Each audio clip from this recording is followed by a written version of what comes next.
കൊണ്ടുപോകുക എന്ന് പറഞ്ഞ പോലെ ഇപ്പോൾ വൈദ്യുതിയും കൊണ്ടുപോകുന്ന ഏർപ്പാടാണ് കാണുന്നത്. കുറേ നാളായിട്ട് വൈദ്യുതി ഒരു കിട്ടാക്കനിയായി മാറിയിരിക്കുകയാണ്.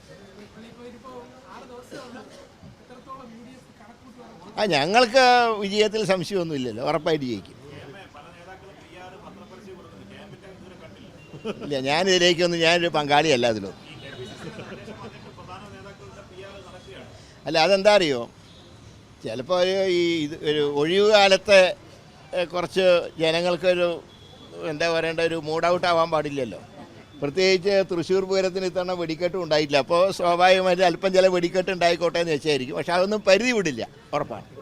ഒരു കാര്യം കൂടി, മന്ത്രി വീണ ജോർജ് കഴിഞ്ഞ മൊഴി കൊടുത്തിട്ടുണ്ട്. ആ കണ്ണൂരിൽ KC പ്രവർത്തക ആക്രമണ സംഭവത്തിൽ അന്നുണ്ടായത് അവരെ കൊല്ലാൻ ശ്രമിച്ചു, ആയുധം കൊണ്ട് ആക്രമിച്ചു എന്നൊക്കെയാണ് പറഞ്ഞിരുന്നത്. പക്ഷെ വീണ പറഞ്ഞിരിക്കുന്നത് ഒന്നും തള്ളും ഉണ്ടായിട്ടുള്ളൂ, അതിനെ പറ്റുന്നതാണ് പറയുന്നത്. ഏതായാലും ഇലക്ഷൻ കഴിഞ്ഞപ്പോൾ മന്ത്രി സത്യം മനസ്സിലാക്കി. കാരണം ഇനിയിപ്പോൾ ജനങ്ങളുടെ കൂടെ കഴിയണമല്ലോ.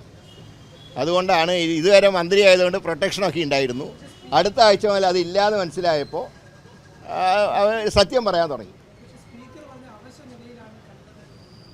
സ്പീക്കർ 2 ആഴ്ചയും കൂടെ കഴിഞ്ഞിട്ട് പറഞ്ഞോട്ടെ. കാരണം ഇപ്പോൾ സ്പീക്കറാണ്, അതുകൊണ്ട് ആ പദവിനെ ബഹുമാനിക്കണമല്ലോ. 2 ആഴ്ച കഴിഞ്ഞാൽ അദ്ദേഹം സ്പീക്കറല്ല. അന്ന് പറയേണ്ട കാര്യങ്ങൾ ഇന്ന് അദ്ദേഹം പറഞ്ഞത് കോൺഗ്രസ്സുകാർ ആക്രമിച്ചു. അതൊന്നൊരു സ്പീക്കർ പറയാൻ പാടില്ല. അത് കഴിഞ്ഞ ദിവസം പറഞ്ഞു. ഇന്ന് പറഞ്ഞു ആയുധം കൊണ്ട്. ഞാൻ അങ്ങനെ പറഞ്ഞിട്ടില്ല. ഇന്ന് ചില ചാനലിൽ അന്ന് പറഞ്ഞ് ഇന്ന് പറഞ്ഞിട്ട് കാണിക്കുന്നുണ്ട്. രണ്ടും അന്ന് ആയുധം കൊണ്ട് ആക്രമിച്ചെന്ന് പരസ്യമായിട്ട് പറഞ്ഞു. ഇന്ന് പറയാണ് ഞാൻ അങ്ങനെ പറഞ്ഞിട്ടില്ല.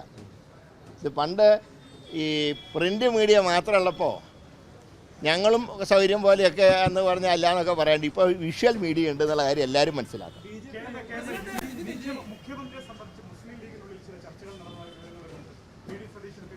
അത് ഒരാഴ്ചയും കൂടെ കഴിഞ്ഞോട്ടെ, നിങ്ങളുടെ എല്ലാ സംശയങ്ങൾക്കും പരിഹാരം ഉണ്ടാക്കും. ഒരാഴ്ച കാത്തിരിക്കും. അടുത്ത ആഴ്ച ഈ നേരമാകുമ്പോൾ കുട്ടി ആണാണോ പെണ്ണാണോ തിരിച്ചറിയാം.